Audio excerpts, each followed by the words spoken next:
3 हफ्ते पहले पेश आया। एक रात मेरे हस्बैंड घर आए और मुझसे कहने लगे कि वो मेरे लिए कुछ लाए हैं। वो एक बेबी मॉनिटर था, फैंसी वीडियो वाला। मैंने उनसे कहा कि लगता है मेरा रात में 3-3 बजे उठ के नर्सरी के चक्कर लगाना आपको परेशान करने लगा है। तो वो मुस्कुरा के कहने लगे, हाँ शायद थोड़ा थोड़ा, पर इस बेबी मॉनिटर की वजह से अब हम दोनों सुकून से सो पाएंगे। मैंने उस फैंसी बेबी मॉनिटर बॉक्स की तरफ देखा और कहा कि चलें ठीक है, ट्राई करके देखते हैं। उस रात हमने नर्सरी में बेबी मॉनिटर सेट कर दिया। उसके कैमरे को मैंने बेबी कॉट की तरफ पॉइंट करके मॉनिटर अपने बिस्तर की साइड टेबल पे रख दिया। अपने बेटे को वीडियो मॉनिटर पे सुकून से सोया हुआ देखते देखते मेरी आंख भी लग गई।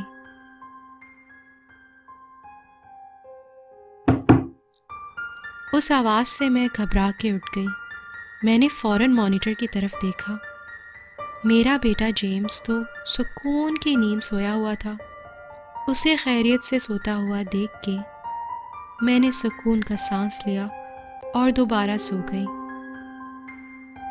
अगली रात जब मैं और जॉन सोने की तैयारी कर रहे थे तो मैंने जॉन से पूछा कि क्या उसने रात को वो अजीब सी आवाज़ सुनी थी जो जेम्स के कमरे में से आई थी। जॉन ने कहा कि कहीं ऐसा तो नहीं कि घर में दोबारा कोई चूहा घुस आया हो। मैंने जब ये बात सुनी तो जॉन से कहा कि मेरा ध्यान तो उस तरफ गया ही नहीं। हो सकता है ऐसा ही हो। मुझे आज रात जेम्स की नर्सरी में सो जाना चाहिए। पता नहीं, मुझे फिक्र हो रही है कि कहीं ऐसा ना हो कि कोई चूहा कॉट में ना घुस जाए। जॉन ने मुझसे कहा कि ऐसा भी क्या परेशान होना, तुम्हें मॉनिटर लाकर दे दिया है ना। पर मुझे तो तसल्ली नहीं हो रही थी, दिल नहीं मान रहा था मेरा। मुझे इतना परेशान देख के जॉन भड़क गया कि मैं ओवर रिएक्ट कर रही हूँ और बिला वजह एंग्शियस हो रही हूँ। वो मेरी एंग्जाइटी नहीं थी, मैं तो बस हमारे बच्चे के लिए फिक्रमंद हो रही थी। पर जॉन नहीं समझा और मुसलसल यही कहता रहा कि मैं जेम्स के मामले में इतना सेंसिटिव ना हुआ करूं और रिलैक्स रहूं। इसी बात पे हम दोनों में थोड़ी सी बदमज़गी हो गई और आखिरकार मैंने बात को वहीं ख़त्म कर दिया और सो गई।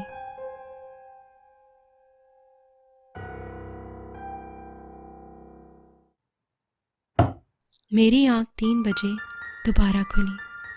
आंख खुलते ही मैं बेबी मॉनिटर की तरफ लपकी। उसकी तेज़ लाल रोशनी मेरी आंखों पे पड़ी। वीडियो में मैंने देखा कि मेरा बेटा दूसरी तरफ मुंह फेर के सोया हुआ था। उसके नाजुक से बाल इधर उधर बिखरे हुए इतने क्यूट लग रहे थे। मैंने दोबारा मॉनिटर नाइट स्टैंड पे रख दिया और आंखें बंद करके सो गई।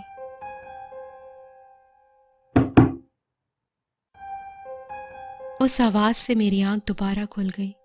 वीडियो में मैंने देखा कि जेम्स का मुंह अब कैमरे की तरफ था। उसकी आंखें बंद थी और उसके गोल मटोल से गाल सॉफ्ट तकिए पे इतने क्यूट लग रहे थे। एकदम मुझे पीछे से जॉन की आवाज़ आई कि सो जाओ, बार बार उसको चेक करने की ज़रूरत नहीं है। शायद जॉन ठीक ही कह रहा था, मैं बेवजह वहम कर रही थी। मैंने ज़बरदस्ती अपनी आंखें बंद की और दिल ही दिल में अपने आप से कहने लगी कि जेम्स बिल्कुल ठीक है, मुझे परेशान होने की ज़रूरत नहीं है। और यही कहते कहते मैं गहरी नींद सो गई। वो ठीक है, मुझे उसे बार बार चेक करने की ज़रूरत नहीं है। वो ठीक है, वो ठीक है, सुकून से सो रहा है। वो ठीक है।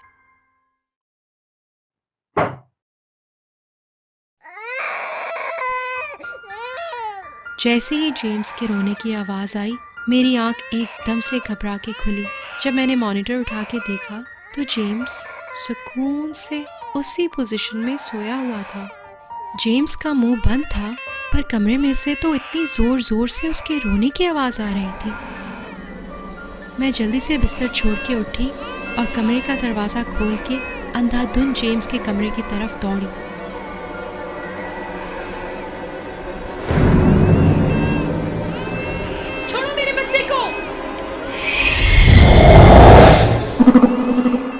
अजीब सी औरत मुझे देखते ही तेजी से खिड़की से बाहर भाग गई।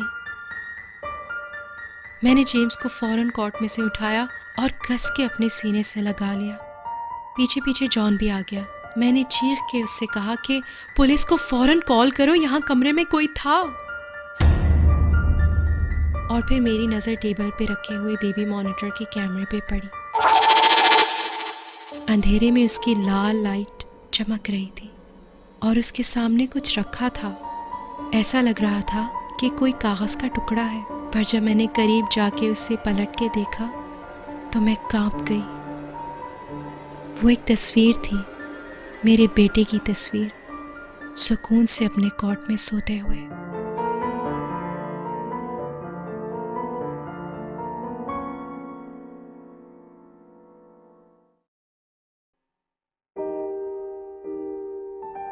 हाय गाइस, आई होप ये स्टोरी आपको अच्छी लगी होगी। अगर अच्छी लगी तो लाइक करें और शेयर करना बिल्कुल मत भूलें।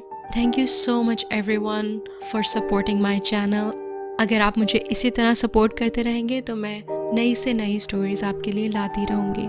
तो मिलती हूँ नेक्स्ट टाइम एक और हॉरर स्टोरी के साथ। Until then, bye.